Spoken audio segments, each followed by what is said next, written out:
Mi nombre es Serapina y llevo 5 años casada. Mi esposo es el CEO de una empresa destacada en la ciudad y nuestro matrimonio es una alianza empresarial. Mi padre heredó la empresa constructora de mi abuelo y, para elevar la colaboración entre ambas compañías a un nuevo nivel, fue necesaria una alianza matrimonial, así que me casaron. Todo se sintió a la vez increíble e inevitable. Mi esposo se llama Damien. Solo después de casarme con él supe que tenía una novia de la infancia, su luna blanca. Creo que, si esto fuera una novela, mi personaje sería sin duda la villana secundaria cruel que los separa, la que merece un final miserable. Me gradué de la universidad y me casé con mi esposo Damien mediante un arreglo familiar. Nuestra ceremonia de boda fue grandiosa porque se trataba de una alianza comercial, el banquete estuvo lleno de invitados, y ese mismo día conocí a mi nuevo esposo por primera vez. Sí, la primera vez que vi al novio fue el día de nuestra boda. La excusa de mi esposo fue que en ese entonces estaba demasiado ocupado con asuntos de la empresa. De manera ingenua, le creí. Después del matrimonio, vivimos solos en la villa que los padres de Damien prepararon para nosotros. Dijeron que temían perturbar el mundo privado de los recién casados, pero desde el día en que nos mudamos a la villa rara vez vi a mi esposo, la mayor parte del tiempo en casa solo estábamos la ama de llaves y yo. Un mes después de mudarnos a la villa, me fui adaptando poco a poco a la vida de casada. Cada mañana, al abrir los ojos, había comidas dulces y deliciosas listas para comer. Aunque mi esposo no regresaba a casa, en mi vida nunca faltó nada. Me daba una mesada mensual de 500,000. Cuando me aburría, salía de compras o a tratamientos de belleza, ocasionalmente, mi suegra me invitaba a tomar el té por la tarde. Mi vida matrimonial era, en realidad, muy feliz. Antes de casarme, yo era prácticamente invisible en casa. Mi madre fue la primera esposa de mi padre y su matrimonio también fue una alianza empresarial, pero, a diferencia de mi matrimonio con Damien, ellos se enamoraron después de casarse. Sí, así de dramático. Antes de casarse, cada uno tenía su propio amante, pero se vieron obligados a separarse por la presión familiar. Inesperadamente, tras el matrimonio desarrollaron sentimientos el uno por el otro y finalmente me tuvieron a mí. Durante los primeros 3 años de mi vida fui muy feliz, con padres amorosos y una familia cálida. Cuando tenía 3 años, el antiguo amante de mi madre regresó y su vieja llama se reavivó. Para salir con ese hombre, mi madre me usó como excusa cada vez. Ella se divorció de mi padre con total determinación. El día que se fue no me dijo ni una sola palabra, simplemente empacó sus cosas, no me miró ni a mí ni a mi padre, y se marchó con una decisión absoluta. Vi su figura alejándose mientras lloraba a gritos. Innumerables llamados de mamá no lograron que se girara a mirarme ni una sola vez. Ese día no solo perdí a mi madre, también perdí a mi padre. Desde entonces, mi padre comenzó a ignorarme, actuaba como si su hija no existiera, pasaba los días trabajando o saliendo a divertirse con otros. Al final, fue mi abuelo quien no pudo soportar verme sufrir y me llevó a vivir con él en Eching. Así fue hasta que cumplí 19 años, cuando mi abuelo falleció por enfermedad. Tras su funeral, regresé a la casa de mi padre. Durante esos años, mi padre había formado una nueva familia con su primer amor. 3 años después del divorcio de mis padres, se reencontraron en un banquete, como Cenicienta encontrando a su príncipe. Mi padre se topó con su primer amor cuando ella estaba siendo acosada por un joven consentido, él intervino y su vieja llama se reavivó. Un año después, mi padre se volvió a casar, otro año más tarde, tuve un hermano menor. Ahora tengo 2 medio hermanos y una media hermana. Mi madrastra ha sido muy buena conmigo en la vida diaria, me trata igual que a mis hermanos menores, lo que ellos tienen, yo también. Sin embargo, cada vez que la familia se reúne para comer, siempre me siento como una extraña, como si no perteneciera allí. Los 5 son tan afectuosos que cualquiera diría que esa familia es pura calidez. Por eso, aunque mi madrastra y mis hermanos eran amables conmigo, en el fondo no podía aceptarlo. Así que desde que comencé la universidad, rara vez regresé a ese hogar a menos que fuera absolutamente necesario. Esto continuó hasta que me gradué. Recuerdo bien ese periodo cercano a la graduación, cuando estaba ocupada con mi tesis todos los días. Un día, mi padre me llamó para que regresara a casa desde la universidad. En cuanto crucé la puerta, me dijo que había arreglado un matrimonio para mí, con la boda programada para 2 meses después. Las invitaciones ya habían sido enviadas. Me dijo que no tenía que preocuparme por nada, que solo apareciera como una hermosa novia el día de la boda. Me dijo que mi futuro esposo había mostrado un talento y una brillantez extraordinarios desde niño, sobresaliendo tanto en lo académico como en todos los demás aspectos. Añadió que el hombre era apuesto, decidido y firme para manejar asuntos, pero no excesivamente despiadado, notable para su edad. Dijo que este arreglo matrimonial era algo que había negociado con gran esfuerzo y que la otra parte era el CEO de una empresa que cotiza en bolsa. El estatus de su familia estaba muy por encima del nuestro. Aseguró que mis futuros suegros estaban muy satisfechos conmigo y que, si me casaba con su familia, definitivamente no habría conflictos entre suegra y nuera. Dijo que, dado que la otra parte manejaba la empresa con tanto éxito, si yo me casaba con él beneficiaría el negocio familiar y también sería bueno para mí. Dijo que mi personalidad era demasiado introvertida e indecisa, y que tener a alguien así como yerno le daría tranquilidad. Así, de principio a fin, nadie me preguntó si estaba dispuesta. Todos creían que casarme con Damien era una suerte que llegaba una vez cada 8 vidas, como si haber pisado excremento de perro de alguna manera me hubiera otorgado esa fortuna. Y así, me casé con Damien. No fue sino hasta el tercer día después de nuestra boda que finalmente fuimos a tramitar nuestro certificado de matrimonio. Después de obtenerlo, Damien desapareció, para ser exactos, desapareció de mi vida. A partir de entonces, comencé a interpretar el papel de la esposa de Damien ante los demás, pero en realidad, durante el medio año que estuve casada con él, solo lo vi 3 veces. La primera fue en un banquete al que tuve que acompañarlo. La segunda fue durante la celebración del cumpleaños de mi suegra. La tercera fue cuando me topé con mi esposo legalmente reconocido cenando con otra mujer en un restaurante occidental que yo solía frecuentar mientras estaba de compras. Observé a mi esposo, eternamente inexpresivo, que ahora la miraba a ella con una sonrisa afectuosa e indulgente, tolerando sus pequeños caprichos con una paciencia increíble. Honestamente, presenciar esa escena me dejó completamente atónita. Verlo tan tolerante y tan atento con esa mujer era algo que jamás habría imaginado si no lo hubiera visto con mis propios ojos. En cuanto a mí, al observar ese espectáculo, no sentí desconsuelo, tristeza, celos ni envidia, en cambio, solo pensé en lo extraordinario que era. De no ser por la delicadeza de mi situación, me habría encantado quedarme a seguir mirando. Tras lanzar una última mirada a la pareja, salí del restaurante sin comer y me dirigí a otro establecimiento de comida china. Después de terminar de comer, regresé a casa. En realidad, en toda la familia, la única persona que era amable conmigo era mi suegra. A menudo me invitaba a salir, me compraba cosas, se preocupaba por mí y me mostraba cariño.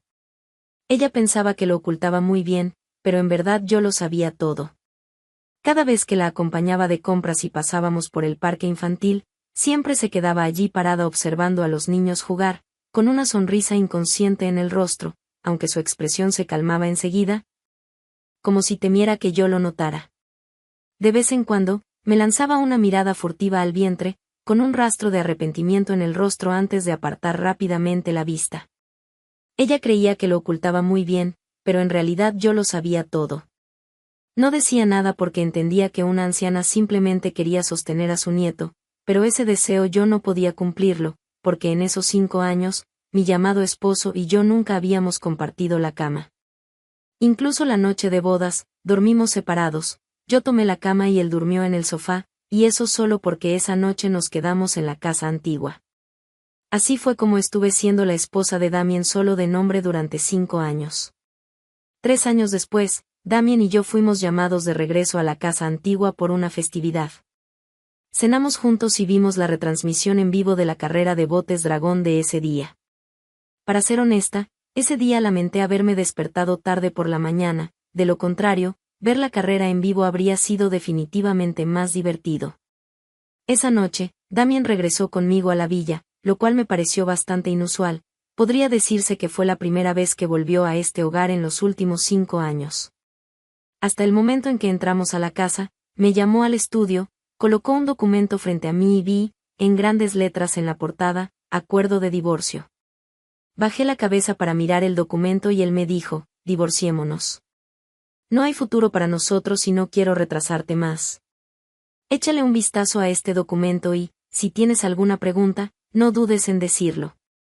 Alcé la vista para mirarlo brevemente y luego volví a fijar la atención en el acuerdo de divorcio. En realidad, la compensación que me ofrecía era bastante generosa. Además de esta villa donde vivo, había varios apartamentos de gran altura y otros en zonas residenciales de lujo de la ciudad, junto con una pequeña casa de campo fuera de la ciudad y una villa con aguas termales.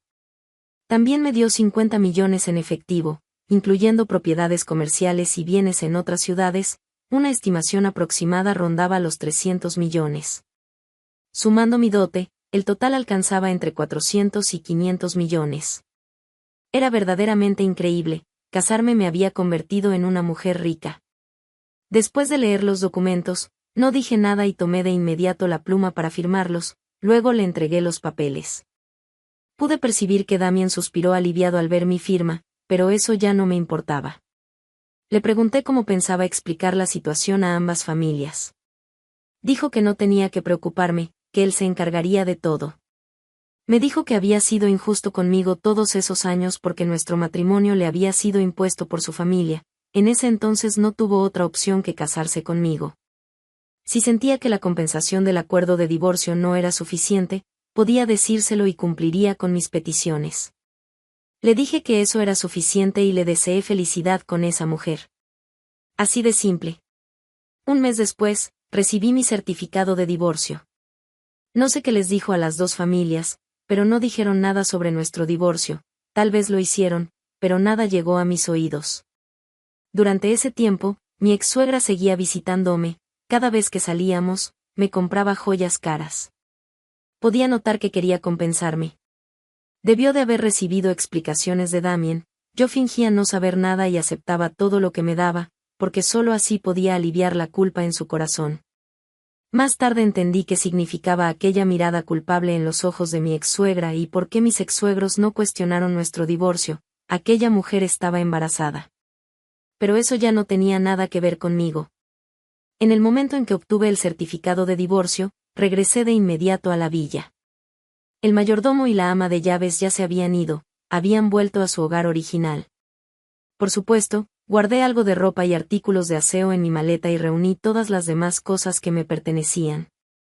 En cuanto a esas joyas y piedras preciosas, llevé parte a casa y se las di a mi madrastra y a mi hermana, el resto las empaqué y las dejé en la villa. Luego, sin elegir un destino, compré el primer boleto de avión nacional disponible, no le dije nada a nadie y me fui así, sin más. No fue hasta que abordé el avión que me di cuenta de que el pasaje que había comprado era hacia la ciudad de Guillán. 3 horas después, llegué. Al bajar del avión, tomé un taxi y fui al hotel de 5 estrellas que había investigado en línea. Me registré, me aseé por completo en la habitación y dormí profundamente. Cuando desperté, ya estaba oscuro y los mercados nocturnos de Yunnan y Guizhou habían comenzado.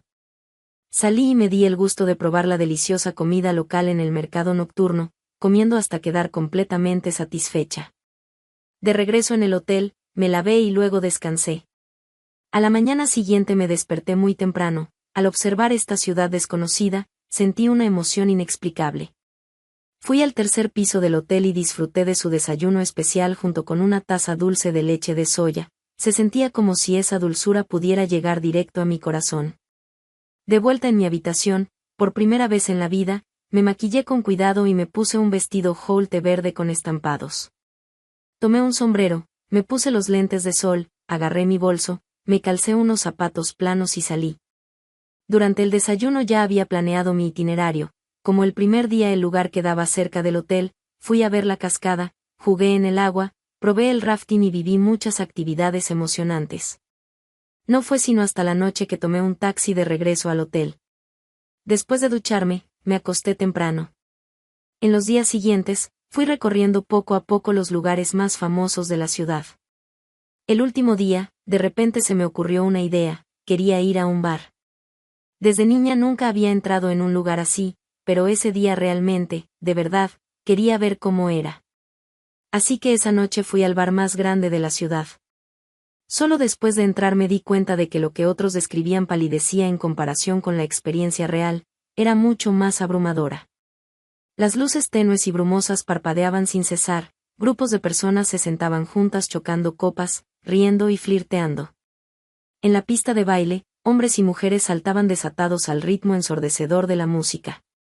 Caminé sola hasta la barra y pedí la bebida alcohólica más suave que había. Sentada en el mostrador, observé con curiosidad a esos hombres y mujeres caóticos y frenéticos. Sin darme cuenta, terminé mi trago, una copa llevó a otra y, después de 3 bebidas, sentí el estómago inflado. Me apresuré a buscar el baño, pero tuve que preguntarle a varios empleados antes de encontrarlo. Para entonces ya estaba un poco mareada. Después de usar el baño, empecé a sentirme indispuesta. ¿Quién habría pensado que incluso la bebida más suave de ese bar sería demasiado fuerte para mí? Aferrándome a los últimos restos de conciencia, logré regresar al hotel, pero no sabía que el destino me tenía preparada una broma cruel esa noche. Justo cuando volví a mi habitación y estaba a punto de ducharme, descubrí que la regadera estaba descompuesta.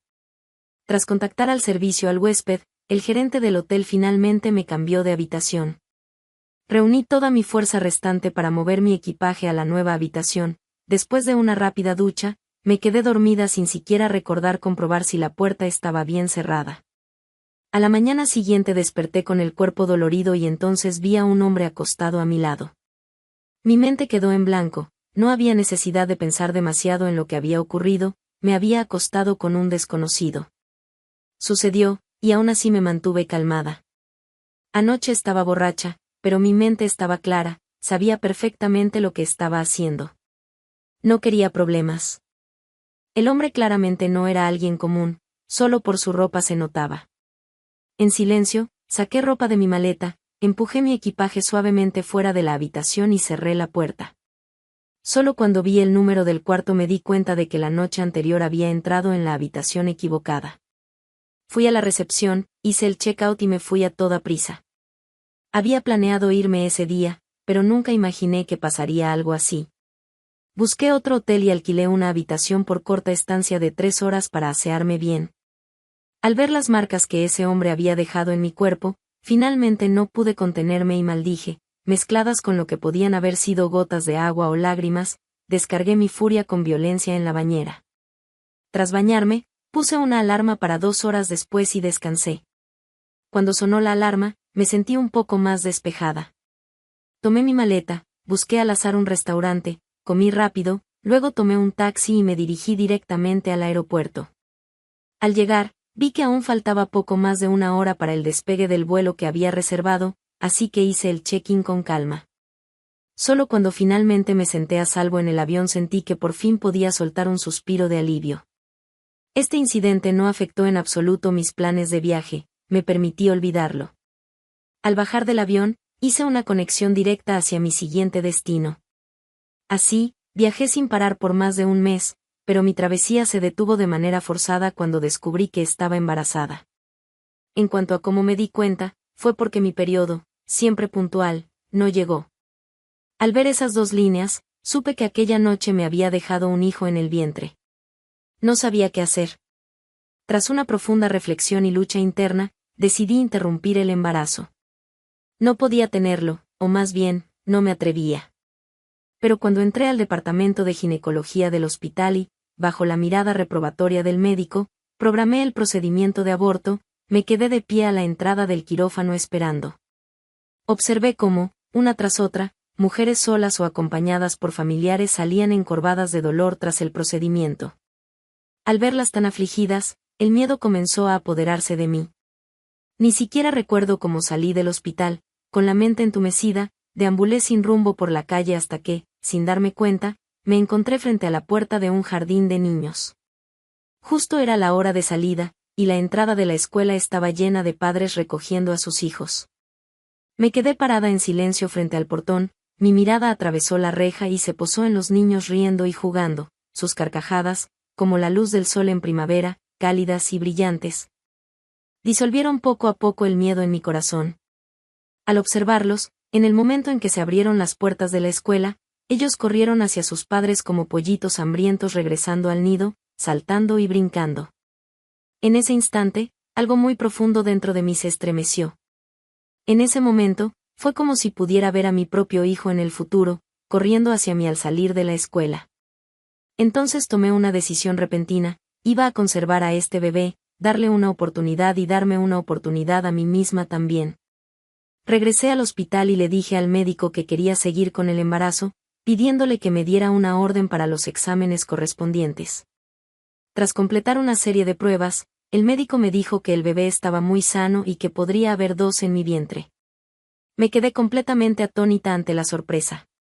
Antes de que pudiera asimilar la noticia, el médico también me informó que mi cuerpo estaba un poco débil y desnutrido, y me aconsejó tomarlo con calma, descansar bien y reponer más nutrientes. Esto sería beneficioso tanto para los bebés como para mí. En el momento en que decidí quedarme con el bebé, mis planes de viaje llegaron a su fin. Al observar la hermosa ciudad de Yunche, pensé que dar a luz en esa ciudad no sería tan mala idea. Para establecerme, lo primero que necesitaba era una casa. Tentada por las innumerables opciones, consulté a una agencia inmobiliaria, y según mis requisitos, me recomendaron muchas propiedades. Seleccioné cuidadosamente 5 y pedí que me llevaran a verlas en persona. Después de todo, las fotos en línea nunca se comparan con verlas directamente. Tras pensarlo detenidamente, elegí una posada que estaba relativamente cerca del hospital y también junto a una zona escénica. Se trataba de una posada de 3 pisos con patio. Al atravesar su singular portón de madera, se revelaba el verdadero encanto del lugar. Exteriormente, la posada adoptaba el estilo arquitectónico característico de la ciudad de Yun, principalmente estructuras de madera combinadas con tejas grises y muros blancos, dando una sensación rústica pero elegante. Los aleros elevados y las decoraciones talladas del techo añadían un toque de sofisticación y encanto artístico. Al entrar, el primer piso contaba con un amplio vestíbulo de recepción, equipado con cómodos sofás y mesas de centro para que los huéspedes descansaran y socializaran. A un lado del vestíbulo se encontraba el área del comedor, que ofrecía delicias locales y platillos característicos para los huéspedes, permitiéndoles saborear los sabores auténticos de la ciudad de Yun durante su estancia. El segundo y tercer piso correspondían al área de habitaciones, con un total de 30 cuartos. Cada habitación tenía un diseño y decoración únicos, algunas contaban con ropa de cama y cortinas de estilo étnico, creando un ambiente cultural intenso, mientras que otras tenían temática natural, adornadas con flores frescas y vegetación, haciendo que los huéspedes se sintieran inmersos en plena naturaleza. Las habitaciones también estaban equipadas con comodidades modernas como aire acondicionado, televisión e internet inalámbrico. Todo el complejo tenía una estructura rectangular que daba lugar a un amplio patio. Un sendero de guijarros atravesaba el centro del patio. A la izquierda había un pequeño jardín con una gran variedad de flores y plantas en plena floración, vibrantes y fragantes. A la derecha, un pabellón con un pequeño estanque donde se veían hojas de loto y algunas flores de loto. Detrás de la posada se erguía una villa independiente de 2 pisos. El agente me dijo que también pertenecía al dueño de la posada y que se vendía junto con ella. Entré a la villa para echar un vistazo. El estilo decorativo era muy similar al de la posada. En el primer piso había un comedor, una sala de estar, 2 dormitorios, un baño compartido y un cuarto de almacenamiento. En el segundo piso había 4 dormitorios, un estudio y una pequeña sala de estar con una gran terraza. El tercer piso era un pequeño ático. Después de recorrerla, me gustaron mucho tanto la posada como la villa. Tras negociar con el agente, finalmente compré la posada y la villa trasera por 3 millones. Esa misma tarde, fui con el dueño de la posada a completar los trámites de transferencia de la propiedad. A la mañana siguiente, contacté al dueño de la tienda de electrodomésticos para que entregara y reemplazara todos los aparatos necesarios para la posada. Luego contacté a la tienda de textiles para el hogar para cambiar toda la ropa de cama y artículos similares. Por último, contraté una empresa de limpieza para hacer una limpieza profunda tanto de la posada como de la villa. Cuando todo estuvo listo, trasladé todas mis cosas del hotel a la villa. Acto seguido, sin perder tiempo, reservé un vuelo de regreso a la ciudad A. Sí, decidí regresar a la ciudad para empacar todas mis pertenencias y traerlas conmigo, porque si no ocurría nada inesperado, debía establecerme en la ciudad Yun durante los próximos años. El día que regresé a la ciudad, contacté a una empresa local de mudanzas para trasladar todas mis pertenencias personales desde la villa. Pasé un total de 3 días en la ciudad. Volví a casa y les dije que había encontrado un trabajo en la ciudad alta que realmente me gustaba, que planeaba vivir allí y que, si no surgía nada imprevisto, probablemente no regresaría. No me importó cuán molesto o furioso estuviera mi padre. Ese mismo día abordé un avión y regresé a la ciudad Yun. Contraté a 10 empleados, 2 recepcionistas, 4 en la cocina y 4 para limpieza. En una hermosa mañana soleada, mi posada abrió oficialmente sus puertas al público. Al ser una posada, la mayoría de las reservas provenían de plataformas en línea. El primer mes la ocupación fue relativamente baja, pero no me preocupé, abrí este lugar principalmente para mantenerme ocupada. De manera inesperada, a partir del segundo mes, mi posada empezó a ganar popularidad en Internet poco a poco. Tras otros 3 meses, incluso logró entrar en el ranking de posadas de la ciudad Yun. A medida que el negocio mejoraba, mi abdomen también crecía de forma notoria. Hasta la fecha, ya tengo más de 6 meses de embarazo. Cuando tenía 3 meses y fui al hospital para un control prenatal, el médico me dijo con precisión que estaba esperando gemelos y que ambos bebés estaban muy sanos. Con 7 meses de embarazo, contraté a 2 niñeras con un salario alto. Al estar embarazada de gemelos, para entonces mi vientre ya era bastante grande y comenzaba a interferir con mi vida diaria. A los 8 meses de embarazo, llegó el Año Nuevo chino. Le di a cada uno de mis empleados un bono anual y algunos regalos festivos. En cuanto a las 2 niñeras, durante los días festivos se turnaban para venir durante el día y cuidarme. Después del Año Nuevo, la posada reanudó sus operaciones y yo ya estaba muy cerca de mi fecha probable de parto. En ese periodo, mis manos, pies y rostro estaban hinchados, caminar era difícil todos los días, pero aún así me aseguraba de dar un breve paseo después de las comidas. Finalmente, en la madrugada del 6 de febrero me desperté sintiéndome extremadamente incómoda, el abdomen también me dolía ligeramente y, por alguna razón, tuve una fuerte premonición de que estaba de parto. Llamé a la niñera y le pedí que me ayudara a empacar mis cosas, aunque el bolso para el hospital ya estaba preparado, todavía necesitaba verificar todo 2 veces. A la hora del almuerzo, de repente sentí algo cálido y húmedo correr por mi pierna. Al mirar hacia abajo, me di cuenta de que había roto fuente. No me detuve en nada más, terminé rápidamente de comer, llamé a la niñera para que tomara mis cosas y le pedí que me ayudara a salir rumbo al hospital. Para cuando llegamos, el dolor abdominal había aumentado gradualmente, desde la tarde hasta pasada la medianoche, y cerca de las 2 de la mañana, finalmente di a luz a gemelos. Exhausta, ni siquiera alcancé a ver a los bebés antes de desmayarme. Dormí hasta la tarde del día siguiente antes de recuperar la conciencia poco a poco. Al abrir los ojos, la niñera Grace estaba a mi lado cuidándome, mientras que la otra niñera, Mónica, no estaba presente. Grace me dijo que Mónica había ido a ver a los bebés. Miré a mi alrededor, pero no los vi. Grace explicó que, al ser gemelos y bastante pequeños, estaban en incubadoras. No fue sino hasta el día previo al alta cuando finalmente conocí a mis 2 bebés. Al ver a esos pequeños sonriendo y estirando sus manitas hacia mí, de repente sentí un dolor inexplicable en el corazón.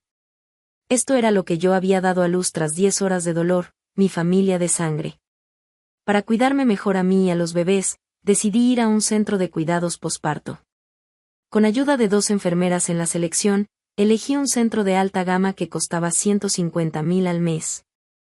El día del alta, el centro envió un vehículo especial para recogerme.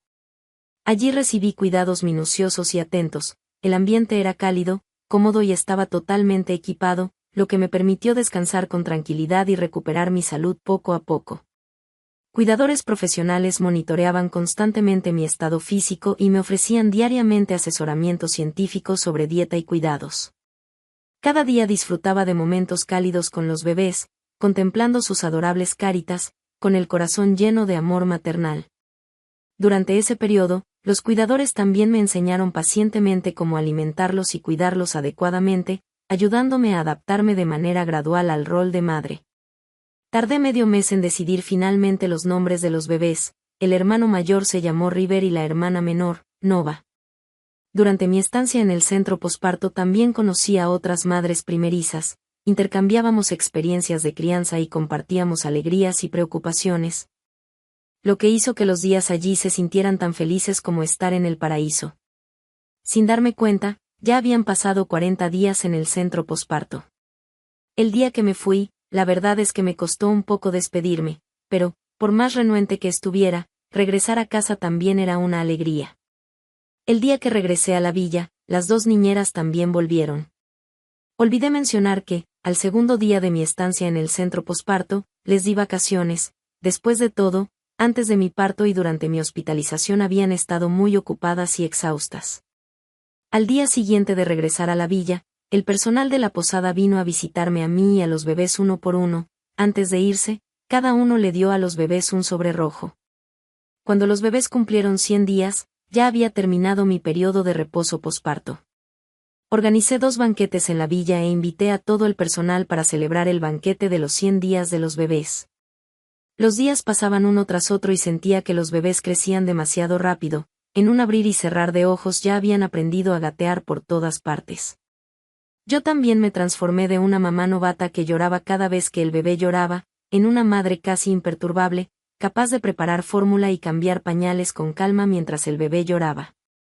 Ese periodo fue el más agotador tanto para mí como para las dos niñeras, porque también fue cuando los niños tenían más energía. Cuando cumplieron 1 año, instalé una pérgola de parras en el patio y utilicé una cerca especial para bebés para delimitar un pequeño espacio debajo, extendí colchonetas suaves y llené el área con sus juguetes favoritos. Cada mañana después del desayuno, River y Nova gimoteaban e insistían en salir. Una mano tiraba de mí mientras la otra señalaba la puerta, con esos grandes ojos negros como uvas mirándome parpadear. Cada vez no podía evitar sentirme exasperada y divertida al mismo tiempo. Llamaba a las niñeras para que sacaran las colchonetas y los juguetes y los acomodaran afuera, luego colocábamos a los niños dentro para que jugaran. De verdad pensé que seguiría viviendo esta vida sencilla y cálida en la ciudad Yun. Nunca imaginé que el destino me tenía preparada otra broma cruel. Jamás olvidaré esa mañana. En cuanto desperté, me sentí inquieta e intranquila sin razón aparente. Fui a revisar a mis 2 bebés, dormían profundamente, sin señales de fiebre ni resfriado. Todo parecía normal y, aún así, algo no se sentía bien, aunque no podía precisar qué exactamente. A las 10, Chloe, una empleada de la posada, vino a pedirme permiso. Dijo que su padre había tenido un accidente automovilístico esa mañana. El hospital del condado tenía recursos médicos limitados y, con la gravedad del estado de su padre, solo podían estabilizarlo, pero no realizar una cirugía por falta de equipo médico. Su familia solo tenía a una madre analfabeta y a un hermano que trabajaba en otra ciudad. La situación era urgente. Al ver a la joven llorar mientras me hablaba, dije de inmediato que la llevaría yo misma, porque tomar un autobús quién sabía cuánto tardaría dadas las circunstancias. Antes de salir, arreglé todo con las 2 niñeras, indicándoles que se concentraran únicamente en cuidar a los bebés y no se ocuparan de nada más. Dicho esto, conduje a Chloe al hospital. Justo cuando llegamos, arribó también la ambulancia que trasladaba a su padre. Tras ayudar a acomodarlo, regresé a casa conduciendo. Cuando llegué a la entrada de la posada, Grace me llamó, pensando que era mi bebé llorando por mí, colgué el teléfono y caminé hacia la villa. Para mi sorpresa, al llegar no me recibió el llanto de los bebés, sino Grace, con el rostro lleno de pánico. Al verme regresar, Grace corrió hacia mí llorando, me agarró de la mano y dijo que los 2 niños habían desaparecido. Sentí como si mis oídos hubieran dejado de funcionar. ¿Cómo podía estar oyendo que mis bebés habían desaparecido? Sentí que mi mundo se derrumbaba en un instante, mi rostro se volvió mortalmente pálido y mis ojos se llenaron de desesperación y terror. No podía aceptar esa cruel realidad. Con lágrimas corriendo por mi rostro, agarré a Grace y le pregunté qué quería decir con que los niños habían desaparecido. Grace me contó que, después de que me fui, ella y Mónica estaban cuidando a los 2 bebés. Todo iba bien, ambos estaban jugando tranquilamente con sus juguetes. Hace media hora, Mónica dijo que iba a la cocina de la posada a buscar algunos ingredientes para preparar comida para los bebés. Cuando Mónica regresó un rato después, le pidió a Grace que entrara a traer agua para los dos niños.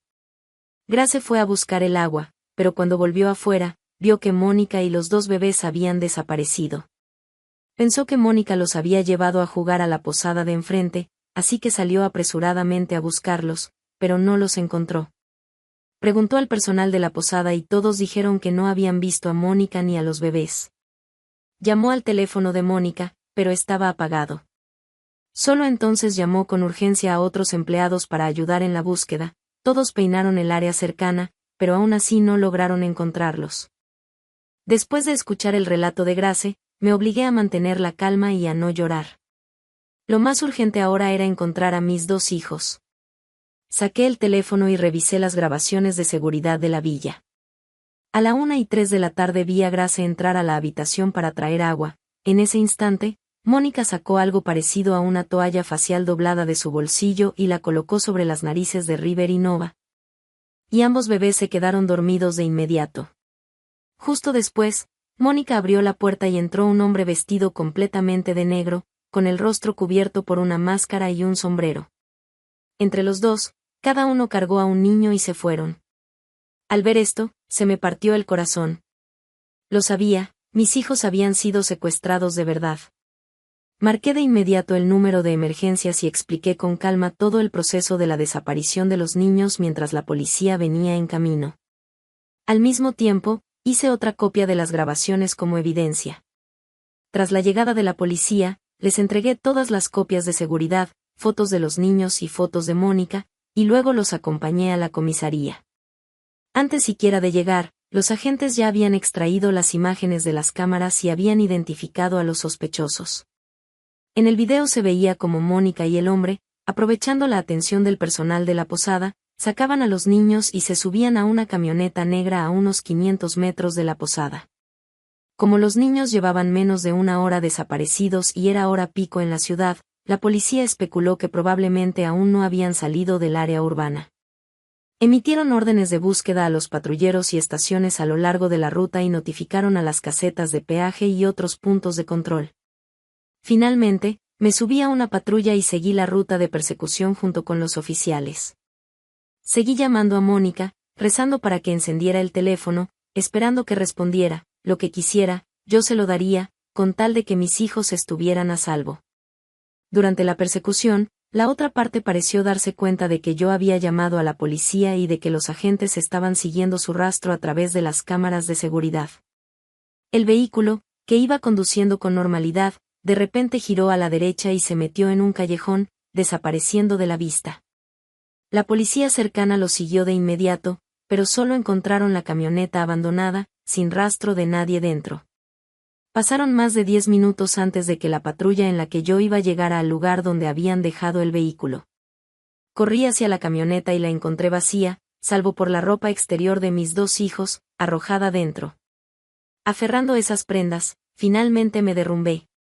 Las abracé con fuerza contra mi pecho y me dejé caer de rodillas, los dientes me rechinaban por la rabia contenida. Quería llorar, pero no salían lágrimas. En ese momento sentía tanto odio hacia Mónica y ese hombre por robarse a mis niños, odio hacia Grace por no alertar a alguien en el instante en que se dio cuenta de que faltaban, odio hacia el padre de Chloe. ¿Por qué tenía que haber tenido un accidente justamente ese día? Pero, por encima de todo, odio hacia mí misma. ¿Por qué no noté antes el comportamiento extraño de la niñera? ¿Por qué insistí en llevar yo misma a Chloe ese día? ¿Por qué no pude proteger mejor a mis propios hijos? Mi corazón estaba lleno de arrepentimiento y rencor. No sabía si mis hijos regresarían a salvo. Justo en ese momento, el oficial que estaba conmigo recibió una llamada. Alguien había reportado en la comisaría que 3 traficantes habían sido capturados y que llevaban con ellos a 2 niños secuestrados. Un niño y una niña. Por las descripciones, sonaban exactamente como Miss River y Nova. Al escuchar que los niños habían sido encontrados, casi no pude creerlo. Se sentía como un sueño. La policía y yo nos apresuramos a regresar en la patrulla. En la comisaría vi que River y Nova ya habían despertado, aunque seguían aturdidos, estaban a salvo, y había un hombre sentado junto a Nova. Sin pensarlo, corrí hacia mis dos hijos, los apreté con fuerza contra mí y finalmente rompí en llanto. Al mirar los ojos aún confusos de mis dos niños, me pregunté si habría podido seguir viviendo si no los hubiera encontrado. Grace también llegó, me consoló y, poco a poco, dejé de llorar. Tras escuchar la explicación de la policía, finalmente entendí que el hombre sentado junto a Nova fue quien, en un callejón no muy lejos de donde los traficantes abandonaron el vehículo, descubrió por casualidad a los niños que estaban siendo llevados por esas dos personas. En cuanto a cómo se dio cuenta, fue naturalmente porque la ropa y la apariencia de River y Nova no coincidían con las de quienes los cargaban, ni en rasgos ni en ningún otro aspecto. Él solo hizo un par de preguntas casuales y, al ver que los otros actuaban de forma sospechosa y defensiva, quedó seguro. Después de eso, simplemente los sometió con facilidad, y con ayuda de su asistente, entregó personalmente tanto a los traficantes como a los niños a la comisaría. Fue solo cuando la policía describió el proceso del rescate que por fin pude observar con claridad al hombre que estaba de pie junto a Nova. Lo reconocí al instante. Ese hombre era el de aquella noche de hace 2 años, el padre de River y Nova. Sentí que el cielo se estaba burlando cruelmente de mí, 2 golpes en un solo día. La manera en que me miró, y luego miró a Nova y a River, me lo dijo todo. Me había reconocido y sabía que River y Nova eran sus hijos. Después de todo, ambos se parecían muchísimo a él. Pero ahora no era el momento de hablar de nada de eso. Pedí a la policía que me permitiera ver a Mónica, quería saber por qué había secuestrado a mis hijos. Cuando nos encontramos, los ojos de Mónica estaban llenos de odio mientras me miraba fijamente. Le pregunté por qué lo había hecho. Ella dijo, ¿sabes qué? Solo un poco más, solo un poquito más, y habría logrado arrastrarte al abismo del sufrimiento, igual que a mí. Entonces habrías probado exactamente cómo sabe mi dolor. No entendí. Dije que antes de eso nunca la había conocido. Ella respondió, sí, tú no me ofendiste, pero ¿y tu padre? Dijo, sabes que mi hija tenía solo 23 años cuando murió, ¿sabes por qué murió? Por tu padre. Hace 10 años, él prometió casarse con mi hija, la engatusó para estar con él. ¿Y qué pasó después? Tras estar 1 año con él, mi hija también quedó embarazada de gemelos, pero los bebés eran demasiado grandes, el parto fue difícil, sangró mucho y murió. ¿Sabes por qué? Por tu padre. Cuando mi hija tenía más de 8 meses de embarazo, él desapareció. Ella lo buscó por todas partes cargando a sus hijos, pero no estaba en ningún lado.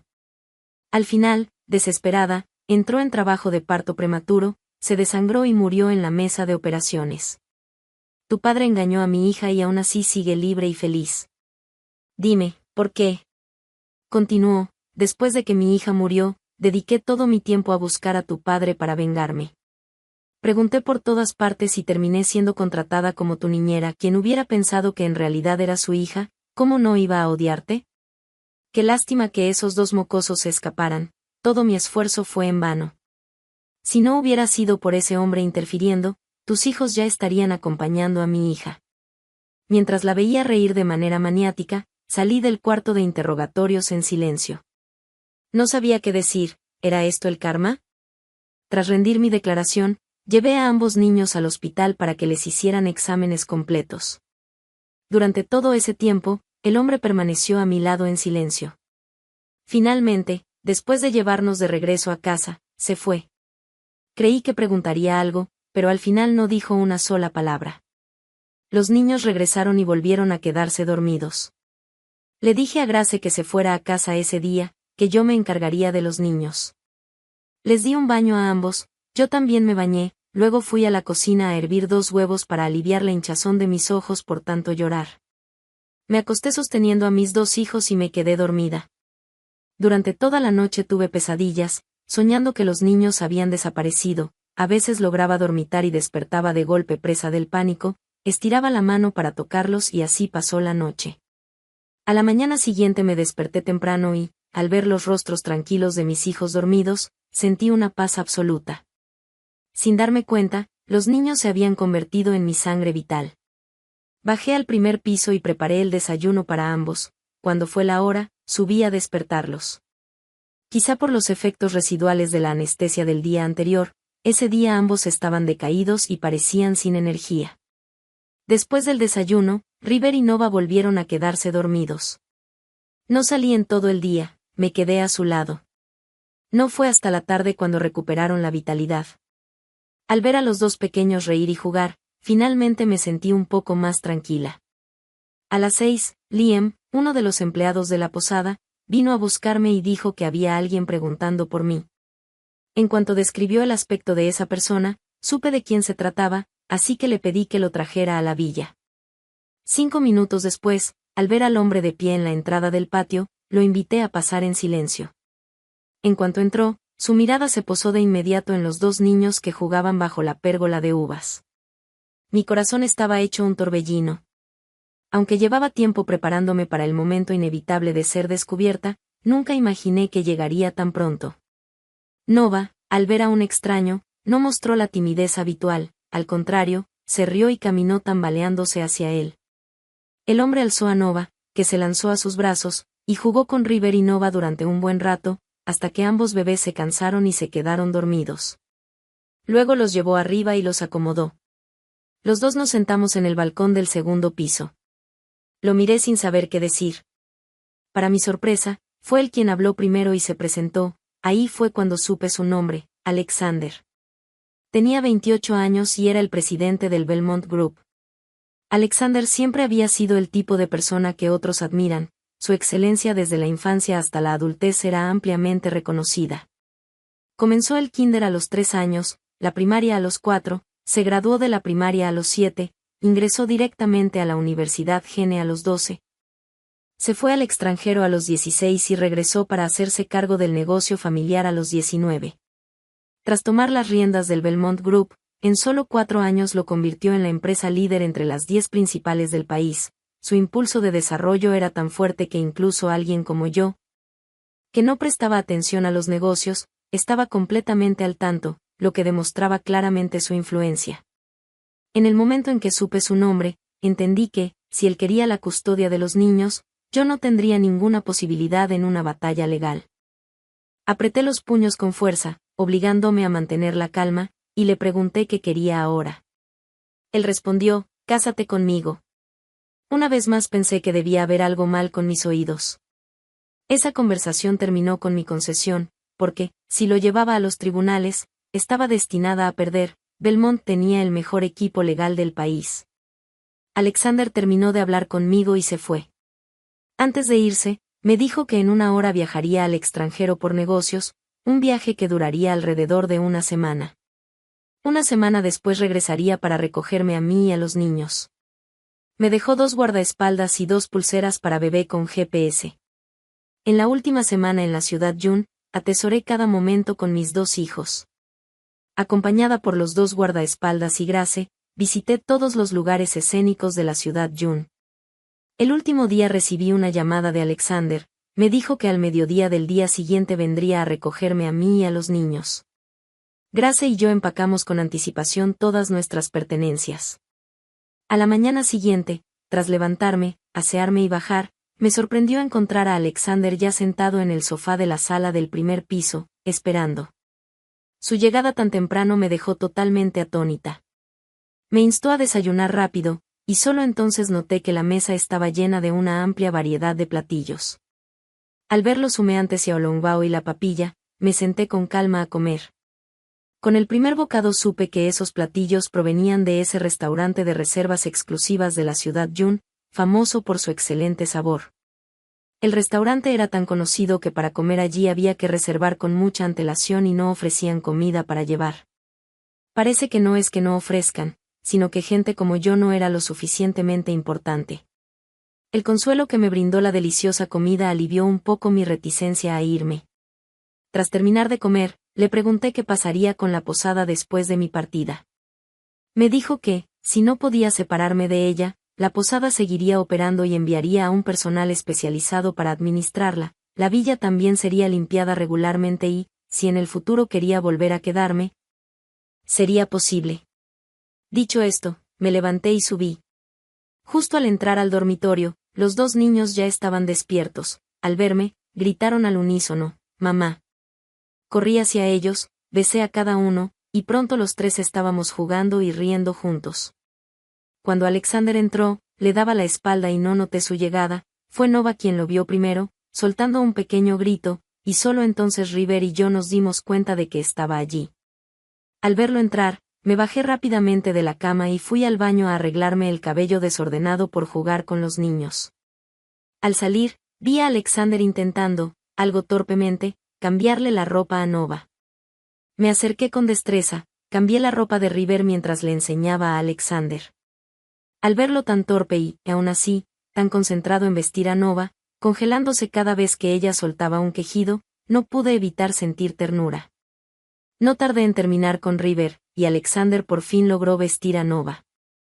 Al ver el sudor en su frente, no pude evitar reír, como me habría gustado que sus subordinados lo vieran así. Le pedí que cargara a Nova mientras yo tomaba a River, y juntos fuimos al baño a lavar a los dos pequeños, lo que dio lugar a muchos momentos cómicos. Más tarde, lo guié para darles de comer y luego fuimos a la posada a despedirnos de todos. Grace no se iba conmigo, pues su hogar estaba allí, así que le di 2 meses extra de sueldo como agradecimiento. Al regresar, yo cargué a Nova mientras Alexander llevaba a River, y juntos subimos al auto rumbo al aeropuerto. No fue hasta entrar al aeropuerto que supe que esta vez usaríamos el jet privado de Alexander. Y así, me encontré en un avión de regreso a la ciudad C. 3 horas después, el avión aterrizó en el aeropuerto de City Seas. Al salir, subimos a un auto que había estado esperando todo ese tiempo y condujo hacia el oeste hasta llegar a la entrada de una propiedad. Pensé que habíamos llegado, pero, para mi sorpresa, tras abrirse la reja, el coche entró y se detuvo frente a una villa independiente. No conozco la ciudad C y no tenía idea de dónde estábamos. Cuando Alexander me dijo que bajara con los niños, lo hice. Al mirar la villa frente a mí y pensar en mi pequeña villa de la ciudad Yun, no pude evitar sentir que la mía parecía un juguete en comparación. Bajo las miradas entusiastas del mayordomo y los sirvientes en la entrada, caminé hacia adentro. Dentro, esperaba un estilo lujoso y ostentoso, pero de manera inesperada era muy similar al de mi villa en la ciudad Yun, una decoración centrada en la calidez y la comodidad, con un tema natural secundario, que me hizo sentir de inmediato acogida. Alexander me llevó a recorrer la villa. Los 2 bebés ya habían sido llevados por la niñera y los guardaespaldas al área de juegos para niños. Tardé más de 1 hora en recorrer toda la villa. En cuanto al jardín exterior, bastaba imaginar lo enorme que era. Para cuando los niños regresaron, ya habían pasado 2 horas. Tras bañarlos, nuestra familia cenó junta y luego nos retiramos a dormir. A la mañana siguiente, Alexander me llevó a tramitar nuestro certificado de matrimonio.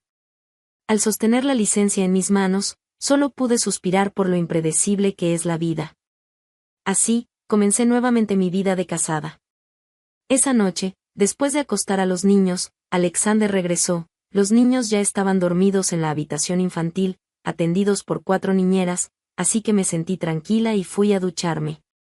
Inesperadamente, al salir, Alexander estaba en mi cama. Al verlo ya aseado, me quedé paralizada, sin saber qué hacer. Él me miró, extendió la mano y dijo, «Ven». Tras un largo silencio, avancé despacio, puse mi mano en la suya. Al día siguiente, al mediodía, cuando bajé tras asearme, River y Nova ya estaban llamando a Alexander papá sin parar. No sé cómo lo logró. Durante el mes siguiente, sentí como si hubiera regresado a la ciudad de las nubes. Mis días transcurrían en una rutina tranquila. La única diferencia era que los niños estaban cuidados por niñeras y sirvientes, los platillos del chef eran más deliciosos y el entorno era mejor. Por lo demás, nada había cambiado. Salvo que por las noches yo deseaba en secreto que Alexander no regresara a casa. Pero esa rutina pacífica se hizo añicos una mañana luminosa. Me levanté temprano, desperté a los 2 niños y los llevé a ver las carreras de botes dragón a la orilla del canal en la ciudad C. Entre los vítores entusiastas de la multitud, comenzaron las carreras. Con los niños a mi lado, me uní a los aplausos y a los gritos. Tras ver la competencia, regresamos a la propiedad. Para nuestra sorpresa, en la sala había 4 ancianos y una niña. En cuanto entramos, todos se precipitaron hacia nosotros con los ojos brillantes. River y Nova fueron levantados y colmados de cariño al instante. Por sus rostros, supe que eran los abuelos, padres y la hermana menor de Alexander. Los 4 mayores se turnaron para besar y abrazar a los niños, disputando celos entre risas, mientras Luna me tomaba de la mano repetidas veces, diciendo cuán ciega había sido al enamorarme de su hermano, con una expresión de compasión por mi sufrimiento. No pude evitar reír y llorar al mismo tiempo. Después de todo, Alexander era prácticamente el mejor entre los solteros elegibles. ¿Cómo podía su propia hermana tener tan mala opinión de él? Justo cuando los 2 bebés estaban a punto de llorar por tantos abrazos y besos, Alexander regresó apresuradamente. En cuanto entró, vino directo hacia mí, me tomó de la mano y me miró bajo las burlas de Luna. Me sentí avergonzada, retiré la mano y me acerqué a los niños, consolando a Nova cuando estaba por llorar. Después de calmarlos, enseñé a River y a Nova a saludar a los 4 ancianos, pidiéndoles que dijeran hola a sus bisabuelos y abuelos. Al ver sus expresiones emocionadas, respiré aliviada. Había pensado que una familia prestigiosa como los Belmont sería extremadamente estricta con el protocolo. ¿Quién hubiera imaginado que serían tan cálidos? Lo que siguió fue una sesión de reproches familiares dirigida a Alexander, acusándolo de impedirles ver a su nuera y a sus bisnietos, de traer a su esposa a casa sin avisar, y así durante 1 hora completa, hasta que Nova se quejó de hambre. En la mesa fue otra ronda de mimos hacia mí y hacia los niños. Sospeché que incluso si los pequeños se hubieran tirado un gas, los 4 lo habrían encontrado adorable. Esa noche, incapaces de separarse de los niños, mis suegros y los abuelos se quedaron a dormir. A la mañana siguiente, cuando desperté, ya se habían ido, solo quedábamos los niños y yo en casa, sin saber qué había pasado. A las 5 de la tarde, Alexander regresó temprano y nos llevó a los niños y a mí a salir. Tras más de 1 hora de viaje, el automóvil entró en otro castillo enorme. Al leer las palabras en la placa, comprendí que Alexander me había llevado a la residencia ancestral de la familia Belmont. Sin preparación alguna, entré aturdida. Al cruzar la entrada, sentí que había llegado a un palacio real. Alexander me dijo que, más allá del jardín, había varios patios independientes más. Me quedé sin palabras. Sabía que la familia Belmont era rica, pero no imaginé que tanto. Por la distribución, este complejo debió haber sido la residencia de un príncipe en otra vida. Alexander nos condujo directamente a la casa principal. Al entrar al patio delantero, me quedé paralizada. Había unas 20 personas, hombres y mujeres, jóvenes y mayores. En cuanto entramos con los niños, todas las miradas se posaron en nosotros. Mis suegros se acercaron con calidez, tomaron a River y Nova, y todos entramos juntos. Me aferré a la mano de Alexander para calmarme. Él me dijo en voz baja que no tuviera miedo, que su familia sería amable conmigo. Guiada por él, sonreí y saludé a tíos y tías uno por uno, recibiendo regalos bajo miradas gentiles. Poco a poco dejé de sentirme nerviosa.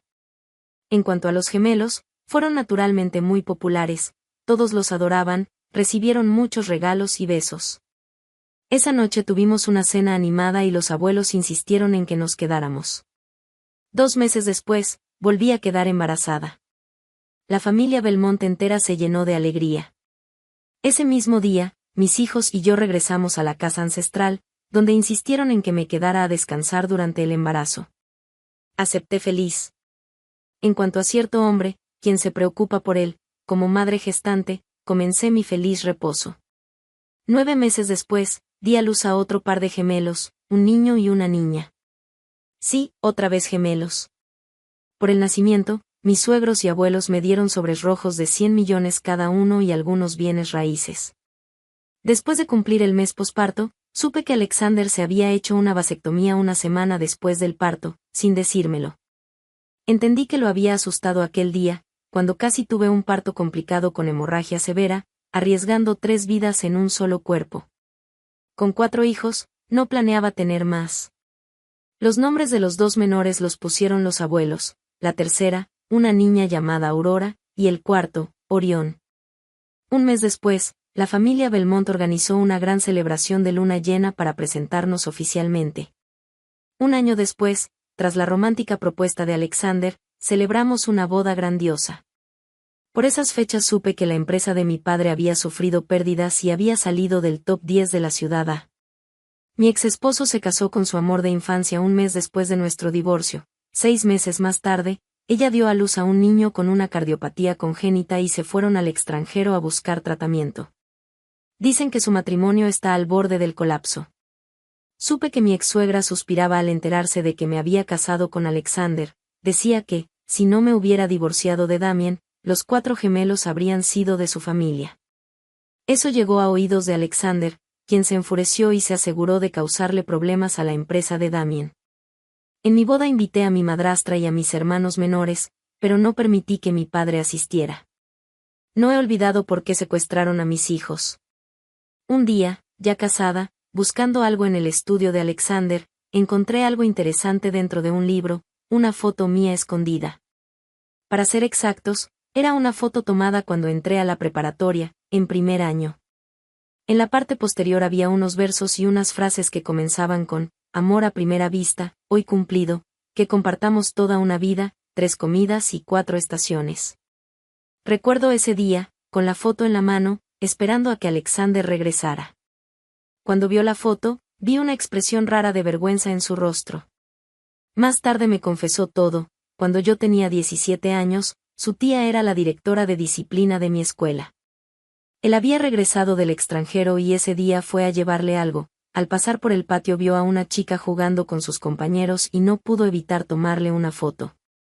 Por mi abuelo, cursé primer año en la escuela I Ching. Desde ese día, siempre que podía, Alexander iba a verme, a veces al patio, a veces al comedor, a veces al volver a casa.